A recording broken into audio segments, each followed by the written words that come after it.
संसद में महंगाई पर बहस के दौरान सरकार को घेरने में जुटे विपक्ष पर वित्त मंत्री निर्मला सीतारमण ने साक्ष्य के साथ चर्चा करने के बजाय राजनीतिक बहस करने का आरोप लगाया।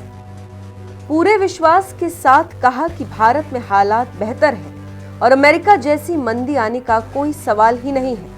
दुनिया की तमाम एजेंसियां कह रही हैं कि भारत दुनिया में सबसे तेज गति से विकास करने वाला देश बन चुका है। ये भारत की जनता की बदौलत संभव हो पाया, लेकिन विपक्ष को ये नहीं दिख रहा। सीतारमण ने माना कि महंगाई है, लेकिन सरकार की तरफ से इसे कम करने के लिए कई उपाय किए गए। अभी वैश्विक स्तर पर महंगाई है, धीरे धीरे खाद्य महंगाई भी कम हो रही। ये बात रघुराम राजन जैसे अर्थशास्त्री भी कह रहे हैं। सीतारमण ने कहा कि सरकार गरीबों का ध्यान रख रही। प्रधानमंत्री नरेंद्र मोदी के कार्यकाल में खाद्यान्न, खाद, ईंधन पर 24.85 लाख करोड़ खर्च किए गए।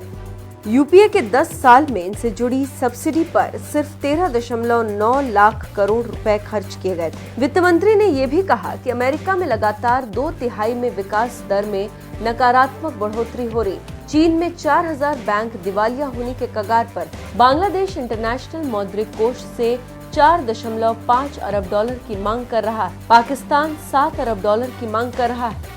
श्रीलंका अंतर्राष्ट्रीय मौद्रिक कोष से 3.5 अरब डॉलर की मांग कर रहा है। भारत के साथ ऐसी कोई स्थिति नहीं। हमारा कर्ज वित्त वर्ष 21-22 में जीडीपी का 56.29% रहा है। बैंकों का एनपीए 5.9% पर आ गया। Manufacturing, core sector, GST collection तेजी से बढ़ रहा है। तभी तो विदेशी एजेंसियां भारत के लिए विकास का दर 7.4 अनुमान कर रही। यूएनडीपी की रिपोर्ट के मुताबिक 2 साल में सरकार के उपायों की वजह से ही भारत के गरीब और गरीब नहीं बन सके, जबकि कई विकसित देशों के गरीब और गरीब हुए।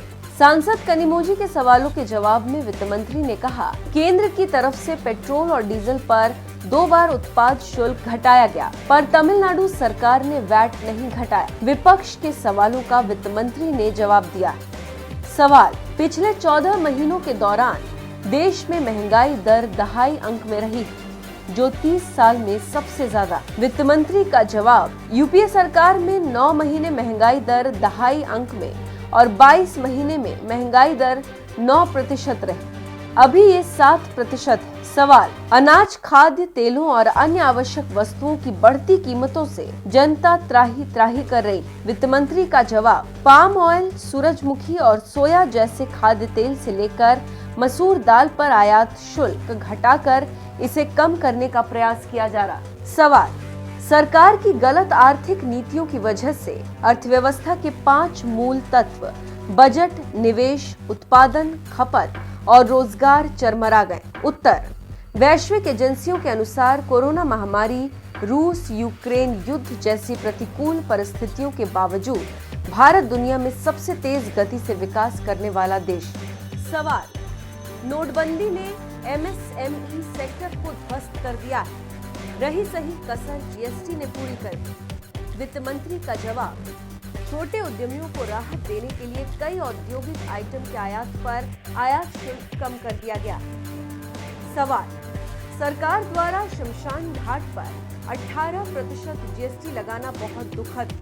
वित्त मंत्री का जवाब, किसी धर्म के लोगों के अंतिम संस्कार पर कोई जीएसटी नहीं। शवदाह गृह के निर्माण से जुड़े उपकरण पर जीएसटी लगाया गया।